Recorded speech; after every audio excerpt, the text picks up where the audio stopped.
Jar Oil. The company have filling stations across the country, and our rates are relatively cheaper than anyone else across the country. Jar Oil is the biggest producer and distributor of cement in the country with the most competitive prices in the market.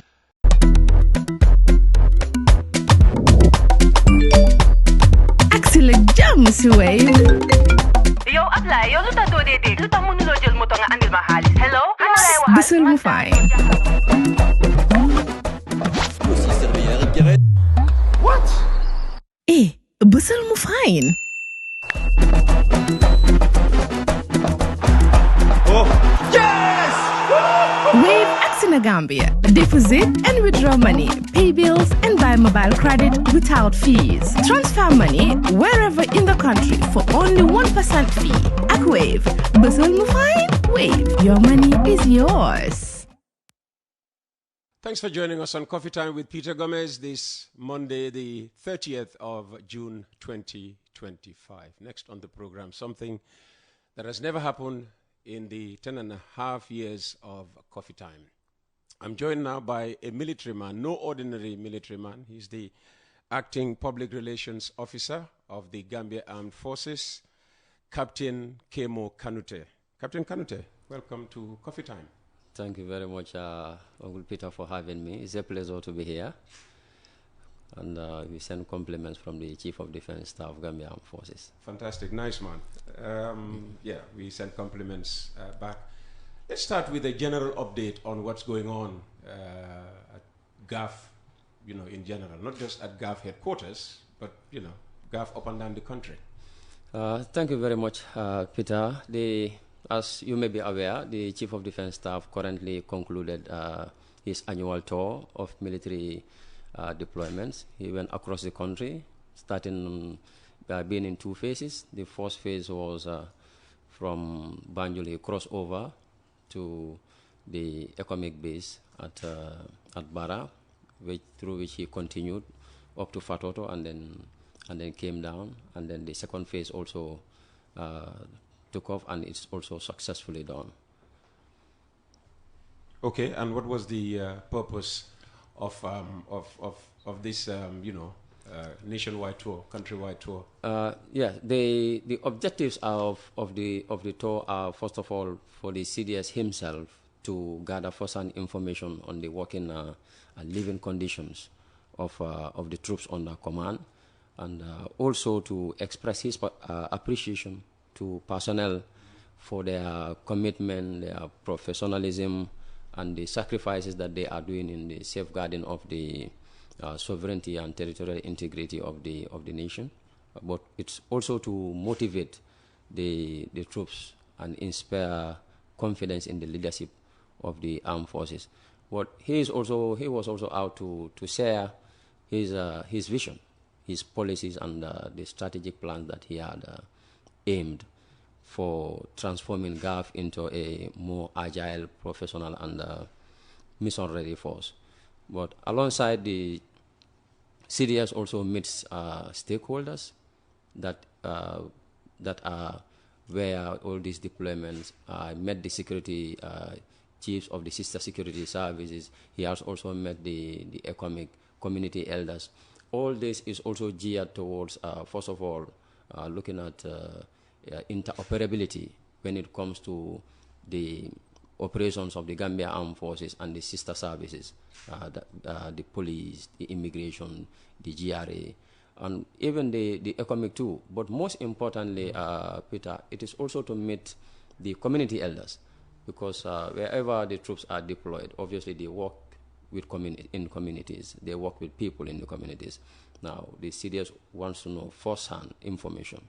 What are the observations that these people have towards the services that the soldiers or the troops are providing to them, and what may be their needs. And then, surprisingly, even on the tour, most of the issues that are raised that the soldiers need came from the communities. Oh. The communities were raising these things. They were telling the city as well, your troops did not send us to you, but we think you should provide them with this, you should upgrade this, You should, raise the standard of this clinic here because we are using it. Many other things, patrol vehicles and so forth. So that shows that the troops that are deployed are actually working in making sure that their mandate is well taken care of. And not only that, but even going beyond in their civil-military relationship. I would like to hear more about what, he found out during his tour, but you spoke about, the tour being undertaken so that the CDS can share some of his vision and strategy, for the Gambia Armed Forces. Tell us more about the vision and the strategy to achieving that vision. The CDS has 3 key issues that he raised, and those are the 3 C's. He called it as the 3 C's. First and foremost is capacity building. Okay, the CDS believes that in order to drive his agenda, there should be capacity building. The armed forces, the men, personnel, the ratings, they should be capacitized in making sure that they know exactly what his aims and objectives are in having a modern and robust military. The other one is that once capacity is built, it leads to confidence.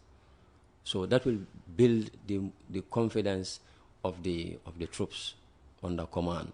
And obviously the other C is cooperation, because no one can do it alone, whether at the local level, that is with the security, the sister security forces, or at the international stage. So these are the 3 C's that the CDS has gone out to sell out, in addition to the other aims and objectives that he had for going on the tour. Capacity, confidence, cooperation. Exactly, capacity building, cooperation, and confidence. Okay, all right. Well, earlier on you spoke about, the relationship between your troops and communities they serve in. You also spoke about interoperability.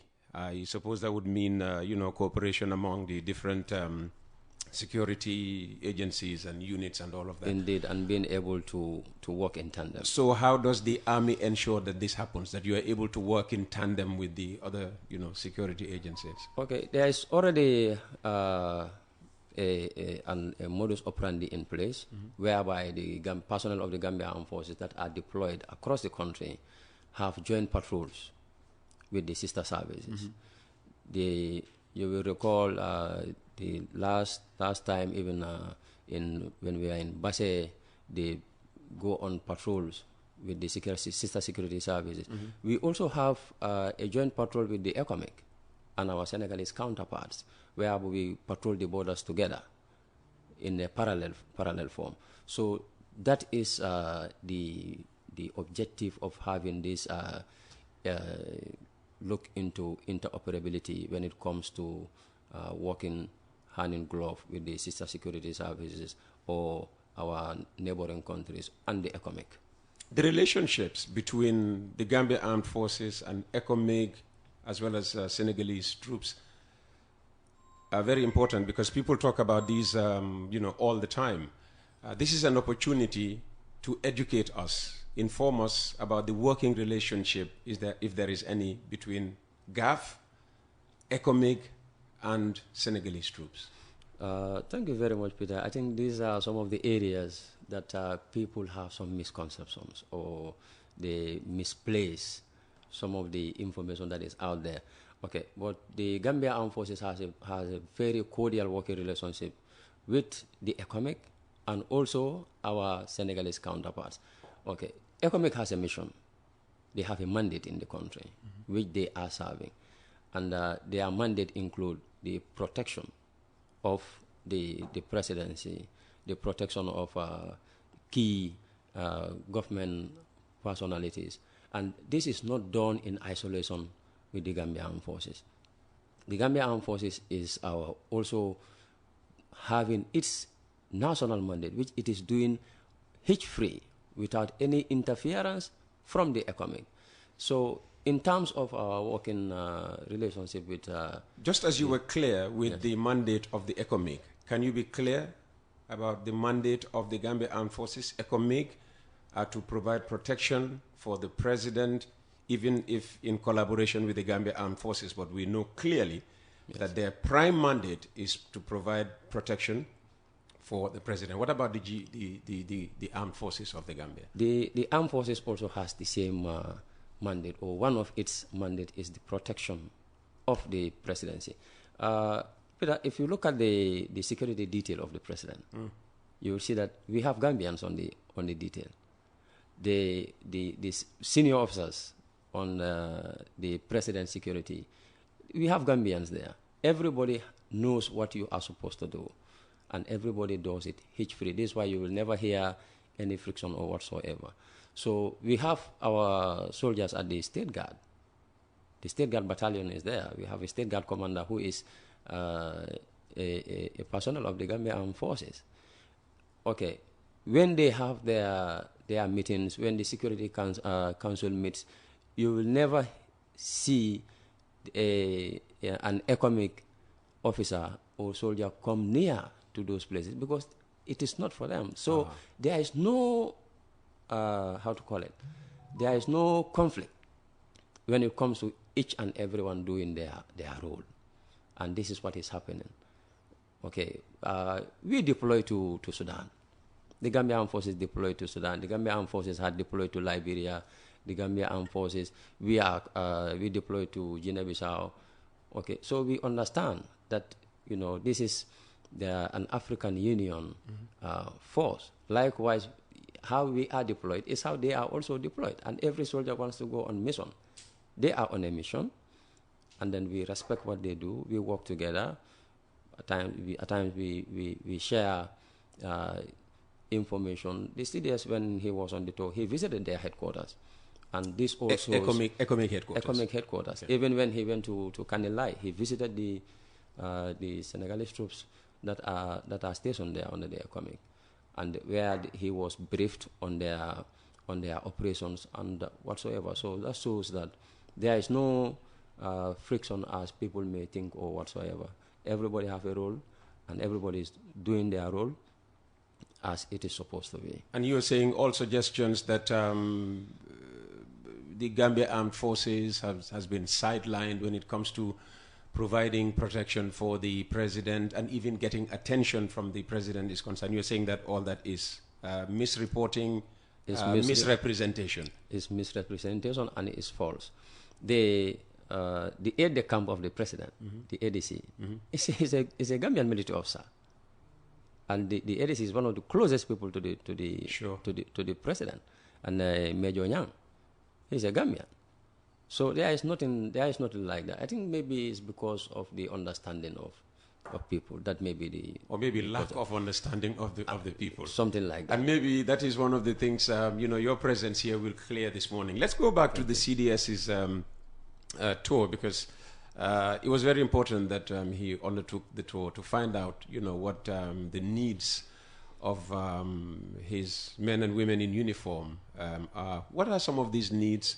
I mean, you have said that because they have so integrated, in the communities they find themselves in, some of the requests to the CDS did not actually come directly from your men and women, but from the communities. But I suppose there would have been one or two things that came directly from your men and women. Can you discuss some of these? Yeah, indeed. Some of them, I can say the main issue is additional transportation for patrols for the troops. The others, like in other areas, is about fencing. We also have these are basically the two most outstanding issues that have been raised when it comes to the side of the soldiers. Okay, fencing in respect of what properties? GAF military installations. Where in the country? Because Yundum is fenced. Indeed. Fajara is fenced. Block is currently being fenced, but it is halted for a while, and the community are asking for the fencing of it. Also, we have Pakaliba. The community asks for the camp to be fenced. These are the two key areas, because also Sebanor is also in need of being fenced. So these are some of the key places which, but currently the Chief of Defense Staff have acquired a cement making machine. Oh. That is. The army is going to start making cement very soon. No, I mean blocks. Oh, okay. Blocks. Yes. Let me clarify. Block making machine. Yes. Okay. A block making machine. Okay. So that is all geared towards making sure that the work is expedited, that the blocks are made, and then the fencings are done of all these installations, and also the proposed sites that GAF has, to make sure that they are all secured. Okay. And he has promised that he will prioritize these, has he? So. Okay, fantastic. So the work is already in play. Oh, very good, very good. What about cooperation between the Gambia Armed Forces and Senegalese troops, especially, along, border areas? Because we get a lot of, disturbing noise, not always confirmed by the Gambia Armed Forces. And this is an opportunity. Apparently, there's a lot of a problem along our borders. I'm sure over in Senegal they would also see a lot of problems, along villages in Casamance bordering the Gambia. So how does the GAF work with the Senegalese armed forces to make sure that these don't explode into unnecessary hostilities? Thank you very much, Peter. The Gambia Armed Forces, in respect of the Chief of Defense Staff, has an open communication with the Chief of Defense Staff of Senegal. Mm-hmm. They always communicate on issues. Okay, when it comes to the border areas also, the troops that are deployed on both sides of the border are also in communication with each other, in order to make sure there is no friction. So at times for us too, when we hear the news, okay, the border issues, we are like, where is this coming from? Because like take for example, like when you talk about how to call it, Dasilami, mm-hmm. For example. Yes. Okay, the troops that are deployed there are in communication with their counterparts on the Senegalese side. You see, so this is geared towards making sure that there is nothing like a friction or miscommunication or whatsoever. And the essence of having the joint parallel patrol is also to make sure that each and everyone on each side of the divide of the border, mm-hmm. is aware of what the order is doing, and to make sure that we uphold the security of these areas together. The Gambia Armed Forces also, as you know, there is this border commission. Mm-hmm. The Gambia Armed Forces have a representation, mm-hmm. on the border commission.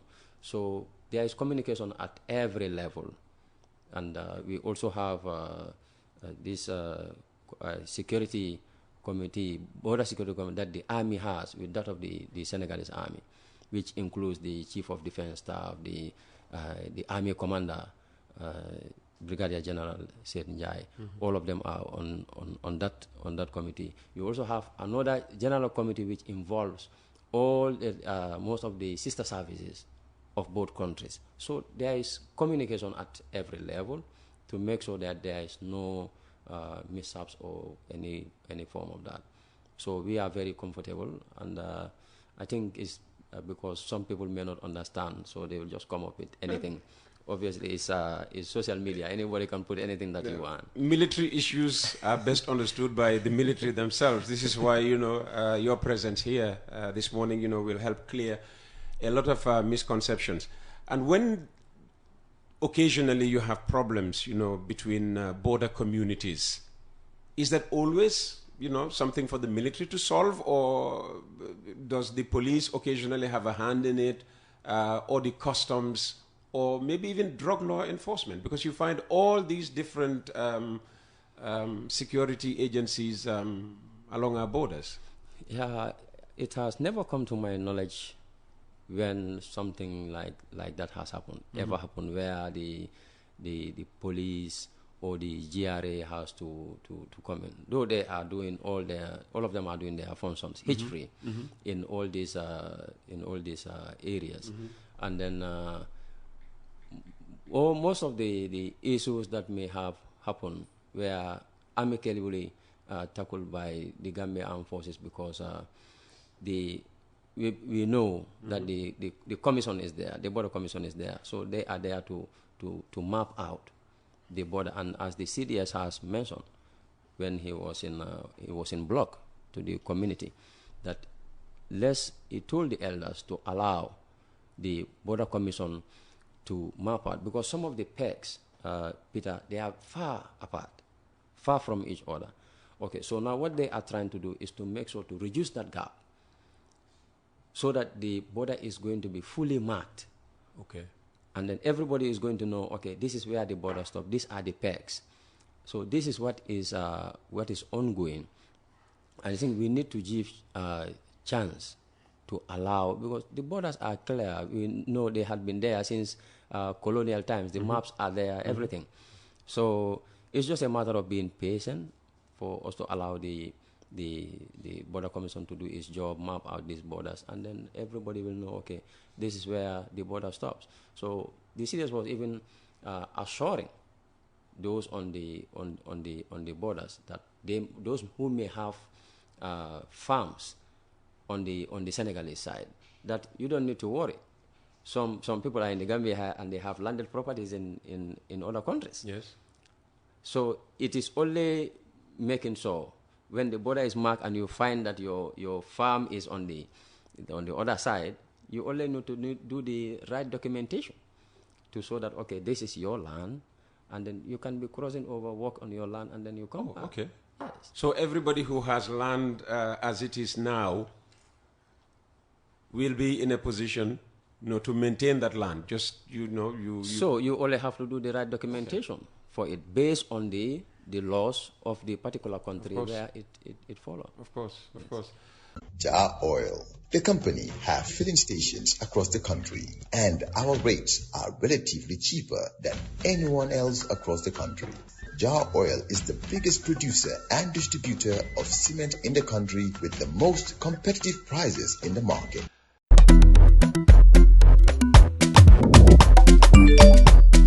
Excellent jam, Mr. Wave. Yo, apply. Yo, luta do de. Luta mo nulo jël moto nga andil ma xaalis. Hello? Bisul mu fine.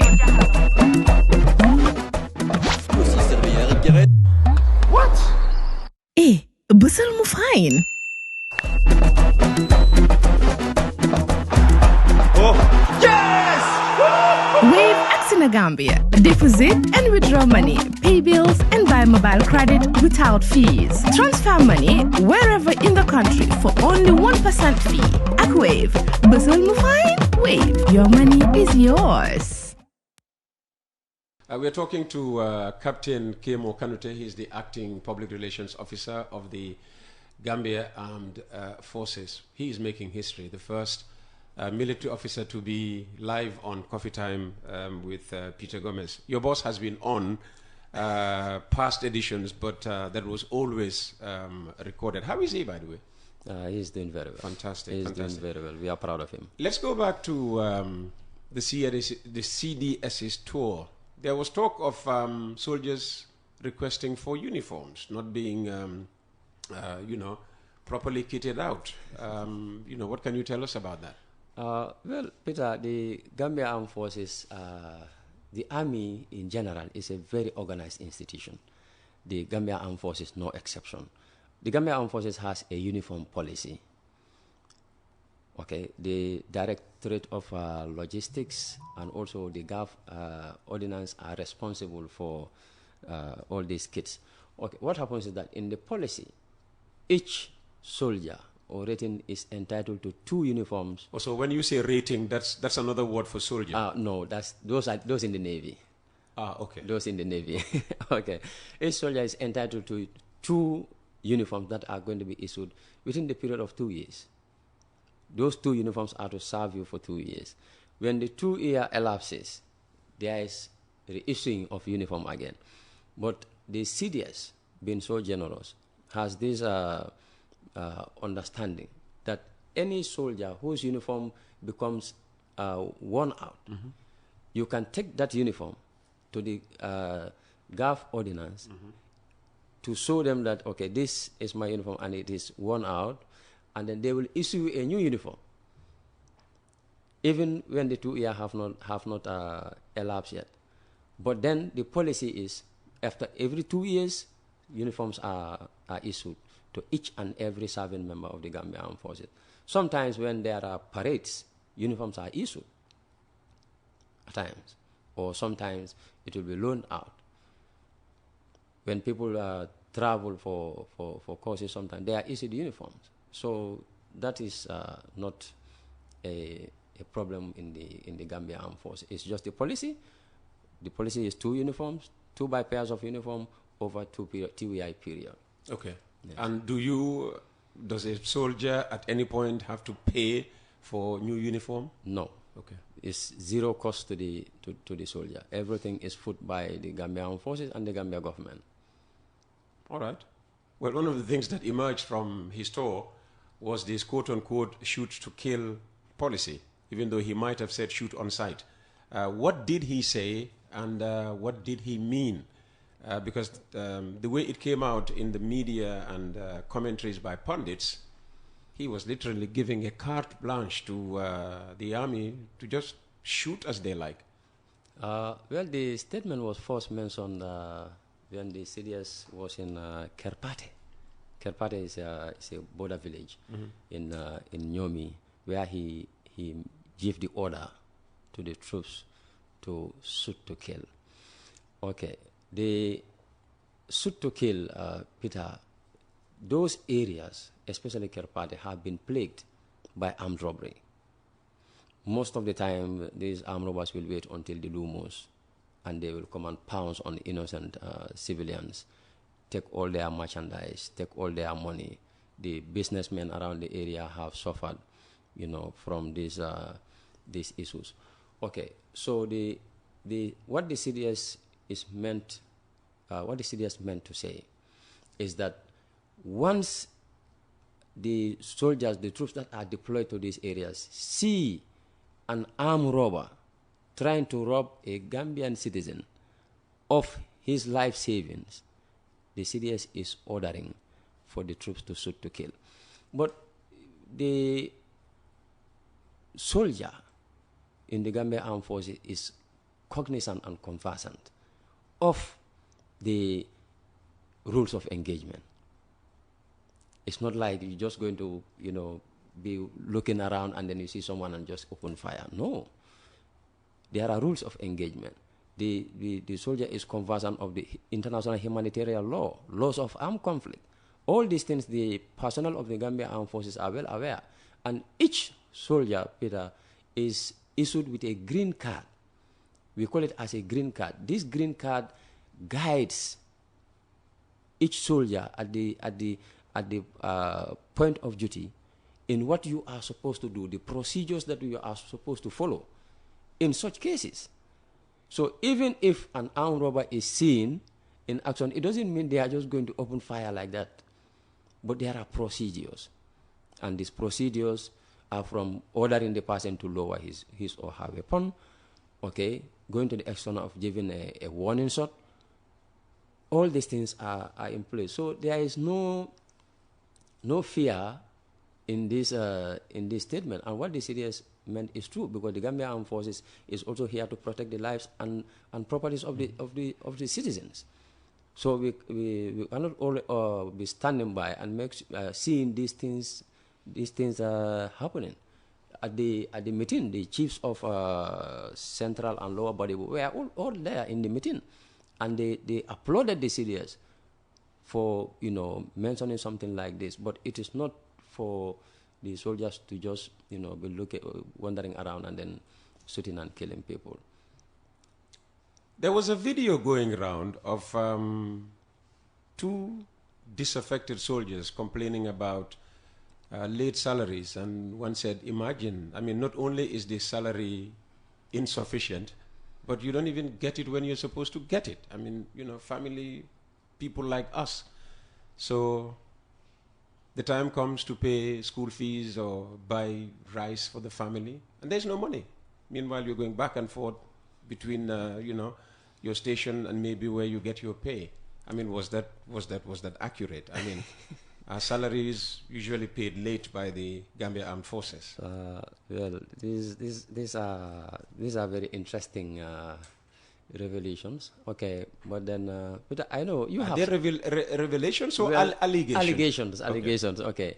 I think you have staff.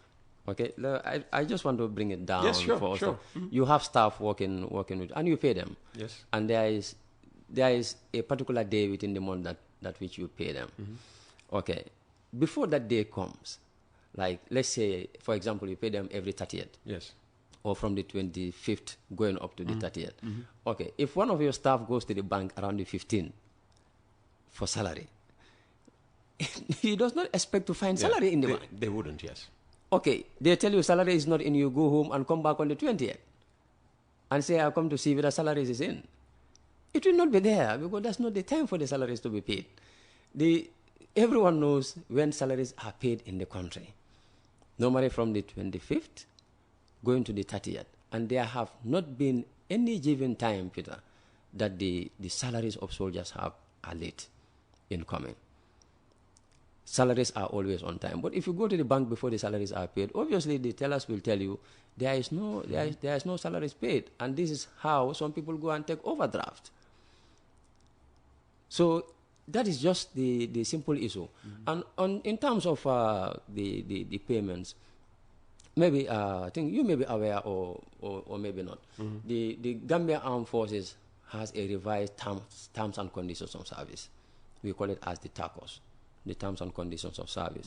And among these terms and conditions of service is the personal remunerations of soldiers, salaries, allowances, and so forth. And the Chief of Defense Staff have worked tirelessly to make sure that the TACOS is revised. And all these allowances have been increased. Even the salary, they have all been increased. So even based on also the deployment, like those who are deployed in the provinces, they have special allowances that are given to them. You see? So there is no issues when it comes to salary payment. Salaries have always been paid on time, and there have not been any complaints of salaries not being paid. Our credit union, some of our personnel are with our credit union. They receive their salaries through the credit union. Some of the times, the credit union will even, pay in advance because it's our own. And then when the salary comes in, they put in. When this particular question was raised in Kanilai by one of the soldiers. But then, if you look at the video was posted by N24. But even the CDS response was there. But some people just clipped, this part and then just reposted it. Painting a picture of, a grim picture of what is the reality on the ground. Yes. Well, another thing that also made it to social media is the question of uniformed men and women being sent on further training abroad, and some of them choosing not to come back home. Back in the 80s, when the army just started, right through the 90s, people who were sent outside always came back. They were proud, to don the uniform, as you and your cameraman here, are doing this morning. Why are some of the people you're sending reportedly not coming back? Well, I think it boils down to patriotism and being nationalistic. I don't think there is any better way that one can put it. Like normally, the Gambia Armed Forces, once they take in cadets, okay, normally the cadet selection is based on high qualifications, like people from university, people from various skill jobs that are absorbed into the Gambia Armed Forces. They come in as cadets. Once they finish their basic training, the Gambia Armed Forces sends them on courses across Turkey, the United States, many other countries. I hope you still have Sandhurst, UK. Yes, thank you, Sandhurst also. Okay, So when people are sent on these courses, normally it is the corporation that I was telling you about, the CDS, the countries, they offer us slots to send our personnel for training, to build capacity, for them to come back and add more value to the Gambian forces. So some, they decide to jump ship. Okay, so this is why I am saying it cannot be described anything but someone being unpatriotic. Because at the end of the day, it is the taxpayers' money that is given to you. So you need to come back and serve the taxpayers.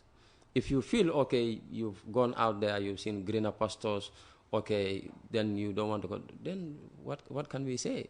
We can only say you are not patriotic to the country. You don't have that, heart being pumped with, the pride of being nationalistic. Yeah. So you will see that we have a lot of officers who are trained and they are back into the country, and they are at high positions. Like, for example, let's take the commander, Republican National Guard, Brigadier General Drame. Yeah, Drame is trained as a pilot. The late Mboob, may Allah light his grave with Nur, he had been trained. The current ADC to the Chief of Defense Staff, Major Ba, is a pilot. Or the manager credit union, Colonel Sanya, Lamin K. Sanya, all of these people are trained, and they are here in the country. Some are trained as engineers. I know you'll have been seen in the media. We have Major Alaji Ndongo, coming up with robots. Mm-hmm. He could have decided, okay, let me jump ship and go for greener pastures. Okay, myself, I am a product of the United States military. That's where I'm trained, and we all come back to serve, and this is what is expected from each and everyone, because at the end of the day, Peter, if we don't come back to serve, who is going to serve? If we don't have that requisite knowledge, that level of capacity building, how are we going to be able, like now, if we are able to provide an air force, who are going to be there if we don't have people on the ground who are trained? So you cannot say, okay, I am trained in this area, and when I come back home, there is no jet fighter for me to fly. It doesn't make sense.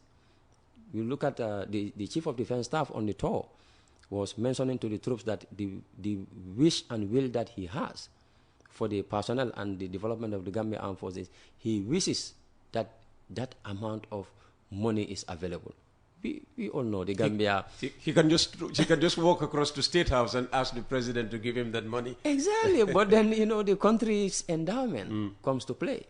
So we all have to understand, and then make sure that we work to develop the country, and then we pray the oil that have been talked about comes to fruition, and then we'll have our own air force.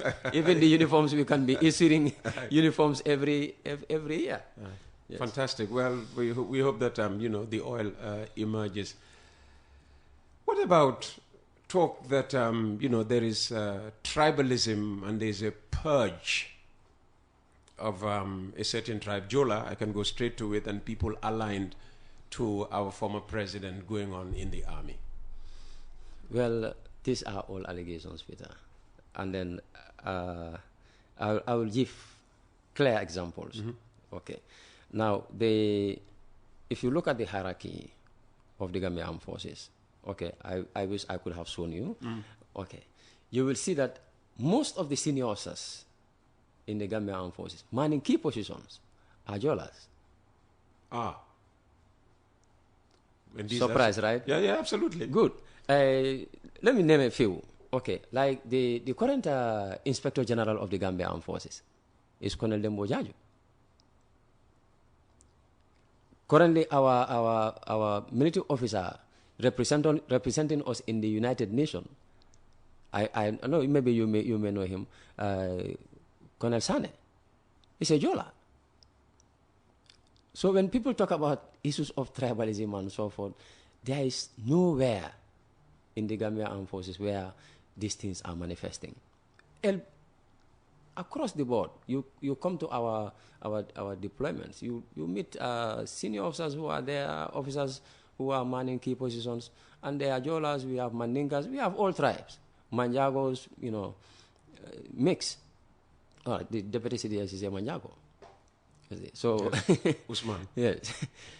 So there is nothing like tribalism in the Gambia, the Gambia Armed Forces. The Gambia Armed Forces does not work like that. The Chief of Defense Staff, Lieutenant General Mamat Oecham, even during the tour, when he talks about the Gambia Armed Forces being apolitical, what he tells the soldiers is that for us, our party is the uniform.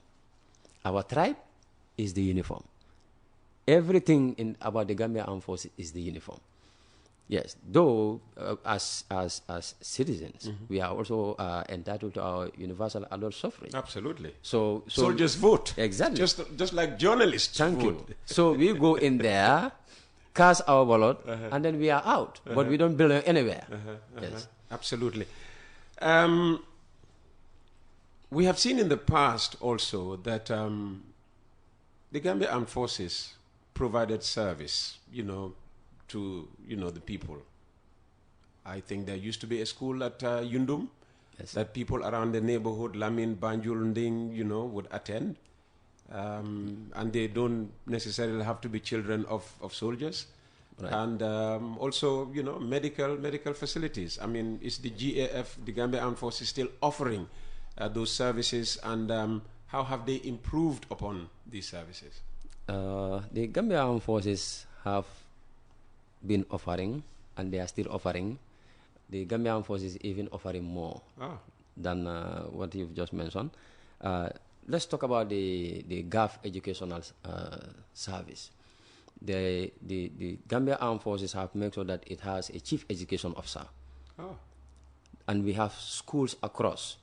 Okay, Yundum being the center, we have a school from the lowest level. Nursery? Yes, up to high school. Even in Fajara also the same. Really? Farafenye the same. And then, Peter, the school is one of the best performing schools when it comes to the performance of schools in the Gambia here. All right, I am not having the data of the recent graduations, but the school is top notch, and it is being further developed.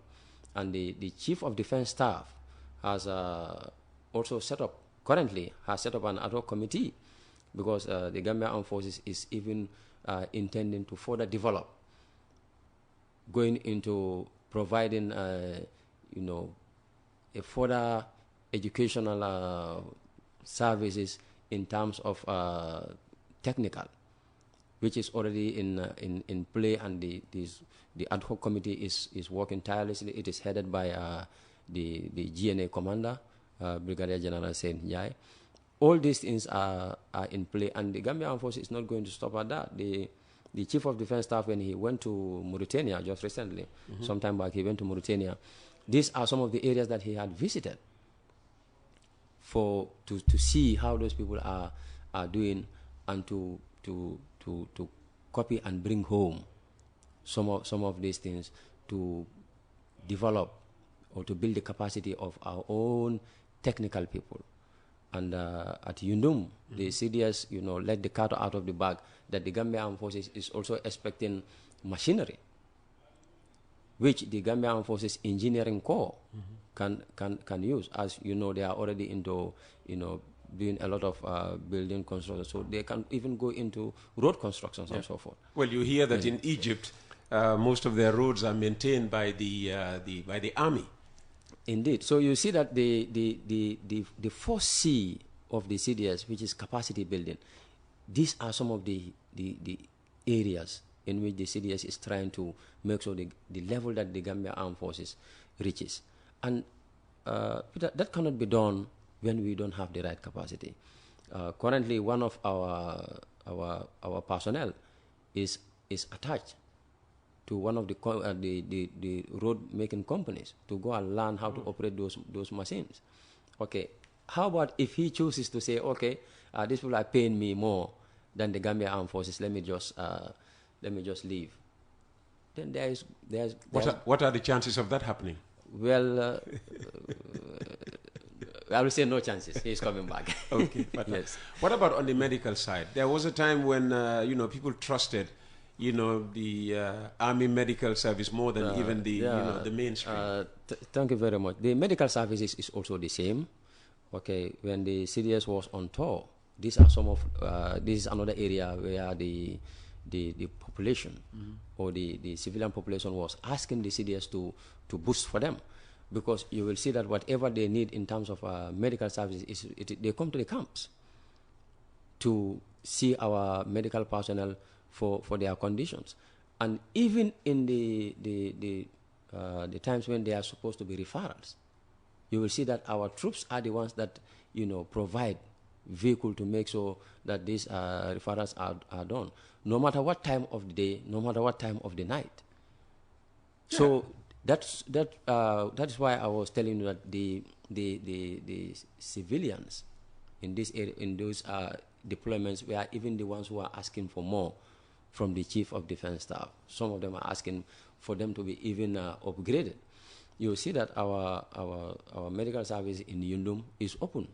When you come there, you find more civilians than even military personnel. And I want to talk about that because in as much as Gambians complain about going to the hospital and not getting basic medication as paracetamol, people who have been to Yundum have always argued that it doesn't matter what they go and complain about, they always get medication and they get it free. So how come the Gambia Armed Forces is able to access, medicines that are not always readily available outside? Is it because of your partnerships? You spoke earlier about, the relationship between the Gambia and Turkey. We of course know that there has been long-standing relationship between the Gambia, Senegal, the Gambia, UK, the Gambia, US. Do you leverage these partnerships to also stock up on medicines and medication? Well, sometimes I think people sometimes exaggerate, but it is not like the Gambia Armed Forces is having every medicine in stock. Okay, we are also given the little that we have. We try to make sure that we share it with the people. Whatever is not available, even for the soldiers, they go out to source it from the pharmacies. But it is not like everything is readily available in terms of medicines at our unit. But for the doctors, our doctors, they are all handy at any given time, and then we have quite highly qualified doctors that are specialized in all fields. When it comes to ophthalmics, we have Major Njai at Fajara Barracks. He was sometimes even given a helping hand working at Sexai Regional Eye Care Center. We have those of Dr. Carr.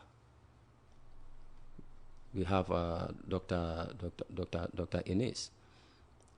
All of them, are with the Gambia Armed Forces, and their services are available at any given time. Yes. Earlier on, you spoke about interoperability and how you collaborate with the different other security agencies. When it comes to mounting checkpoints in strategic positions, where civilians like myself expect to find a police checkpoint, but instead you see an army checkpoint. Where's the collaboration? Where's the operability here? Rather than being an army checkpoint, why was it not a police checkpoint? People talk about Senegambia area, for instance. All right. Peter, you will see that the Gambia Armed Forces, the Chief of Defense Staff, is cognizant of security issues. Okay, like talk of Senegambia, Senegambia is one of the bread baskets of the Gambia when it comes to tourism. And we cannot take any chances, Peter, because there is peace. It doesn't mean we have to fold our hands. That is the time when we need to make sure that we are not maybe not even ahead, but at least we make sure that we are afoot with the criminals. The criminals will never say, this time around I am coming. If you may recall, there was this incident in one of these Arab countries where these bandits or killers went on the beach and then killed a lot of tourists. I forgot the name of the country. So you will see that those things cannot be allowed to happen. So we need to be proactive. The Gambia Armed Forces is not a force that is supposed to be reactive. The Chief of Defense Staff have always been telling troops about that. So that proactiveness have to be kept in play, in motion all the time. So this is why you will see that there is a lot of patrols. People will be going on patrols and so forth. That reminds me, when the CDS was on tour, on the border villages like from Sibanor coming to Block, those areas have this how they normally call as this downway, or these routes that are used sometimes by smugglers. So our troops always patrol those routes. But when the CDS was on tour, he chose to use those death roads to see for himself some of the areas that the troops are patrolling. Those are some of the ways that he used, coming down up to Sibanor. And when he left Bullock also, he did the same thing. He used the death road. It was too dusty, but he used those ones to see some of the routes that the troops normally have to patrol, especially at night, in conditions that only the soldier who is there can tell. And now that the rainy season have started again, that is another challenge, because the roads are not paved. Normally they go out for patrol and they get stuck. The whole night they have to be there, struggling to take the vehicle out, but making sure that the nation is secure, that the average Gambian goes to bed and sleep peacefully. There was this Nigerian students that just finished a study tour from their National Institute of Security Studies. And one of the things that the commandant of the school was talking about is that, because I went to visit him when we were at the hotel in Bakadaji, and he was like, why are people still coming? And it's almost night. That was on a Saturday. I told him, sir, this country is very secure. There is no worry about when they come. You'll see more people. And then he said, well, I have to see more. We went on the beach around behind Pokoloho and all those areas. And when he saw the crowd at that time of the day, he was like, oh my goodness, I have to be visiting this place, sometime. And that is the security that we want to maintain. That is the security posture that the Chief of Defense Staff wants to see. And we cannot fall anything less than that. So if anybody has a watchman at home, you are comfortable with the watchman. Sure. But the thief or the criminal is not going to be comfortable with the watchman. Yes, and these people you send to mainly civilian areas, are they trained in dealing with civilians? Because with the police, it's like civilian on civilian relationship. But with you people, you're always carrying guns, and then you have those of us who once you see a gun, you panic, and maybe you react to the soldier carrying the gun in a way that offends the guy carrying the gun. I mean, you have nothing against the person, it's just that you have fear of arms and ammunition, and you see him with the gun and you react in a way that wasn't meant. So these people you send out there. Yeah, if you were following during our trainings, yes, at the training school, just recently passed out intake 38, 39. Okay, you will see that they have been exposed to a lot of lectures. Civilians were invited to come and give lectures to them. All of these are geared towards making them understand their role in society. Remember, Peter, we are all civilians before we join in the uniform. Yes. And even now. No. Now that you are in uniform, you are not civilian anymore. No, even because when we go home and we undress, you cannot. If you don't know me, you'll not tell whether I am a military personnel or a civilian. And I think people should be more comfortable seeing they are military, because you will know, okay, wherever the military are, there is security, there is safety, there is calm, there is peace of mind. You don't fear anybody robbing you or whatsoever. I think some people maybe they just have the phobia of seeing military people uniform but then there is nothing. We are their servants, and the CDS have always said it. We are subservient to civil authority. We have less than 4 minutes, Captain Kanuteh. Let me do a couple of text messages for you. Good morning, Uncle Peter and Captain Kanuteh. I knew Mr. Kanuteh very well from Brikama, Misira, since his teaching time. Very intelligent young man, disciplined, hardworking, and he has lots of potential. I wish him all the best in the future.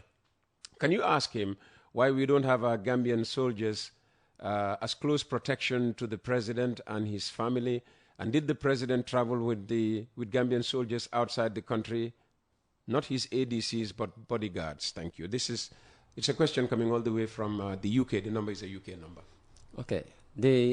As I alluded before, the close protection of the chief of the president has personnel of the Gambia Armed Forces. They are even the majority. Whenever the president travels, they are part of the team that travels with the president. They are also part of the team, that travels ahead to secure the lodgings and then the places that the president goes. So they are everywhere, and they are the closest to him. Not even the ADC. Okay. Another text message: the army should have made trainees sign a bond that mandates them to serve for a minimum of 5 to 10 years, failing which they reimburse the funds used to train them. That's what functioning institutions do. Anyway, I believe we need to be realistic and accept that an army is not our priority. How do you respond to that? People who say, well, the Gambia does not need an army. Senegal will never attack us, and nobody will ever attack us without coming through Senegal. Well, Peter, that is still a misconception. Well, I don't think we have the time to delve into that. No, we don't. I pray that one day we have the chance to talk about that. But then the Chief of Defense Staff is well aware of the issue of bonding soldiers. But now, if I am bonded and I abscond, and then I don't have any landed property, and then I bring our family compound document. Now, do the CDS go and evict the father, mother, and the whole family from the house because their son did not come back? Well, right now, the Chief of Defense Staff, there are considerations on what actions to take in terms of when people abscond, and then it is being seriously frowned upon and taken seriously, and something is going to be obviously done about it. But then we believe people should be more patriotic and nationalistic. Captain Kemo Kanuteh is the acting public relations officer of the Gambia Armed Forces. He was our guest this morning on Coffee Time. History made for the first time, live on the program, a military personnel, and no ordinary military personnel, the acting spokesperson of the Gambia Armed Forces. How would you like to conclude this conversation? Well, we send compliments of the Chief of Defense Staff, Gambia Armed Forces, Lieutenant General Mamad O.A. Cham, the service chiefs, general officers, men and women ratings of the Gambia Armed Forces, and we thank the Chief of Defense Staff for giving us this opportunity to be here, and also to have the trust and confidence that is bestowed on me personally to put me in this position. It is no little thing, and then we thank the general population for their understanding We want them to understand that the Gambian forces is here for them. We are here to serve them. We are here to protect them. We are their sons and daughters, brothers, fathers, everything. So whatever anyone has about the Gambian forces, the Chief of Defense Staff have always been telling me that we keep an open door policy when it comes to communication. So we are always open. Whoever comes up with anything that involves the Gambian forces, when you come with the question, we make sure that we give you the answer that you have. So there is no need for anybody to go out there to try and tarnish the image of the Gambian forces. It is your own Gambian forces, and then no one is going to gain anything by compromising the security of the country. This is the only country that we have, so we keep it for everyone, and we all try to be patriotic, and we make sure that we work to develop our smiling coast. And let me convey through you to the CDS our appreciation for him granting you the permission to come here, because I mean we arranged this so quickly. I couldn't believe that we were talking when on Saturday, and on Monday you were on the program. Well done, and it just shows the open door policy that the CDS has. Kanuteh, thanks for coming once again. Thank you very much. Jar Oil. The company have filling stations across the country, and our rates are relatively cheaper than anyone else across the country. Jar Oil is the biggest producer and distributor of cement in the country with the most competitive prices in the market.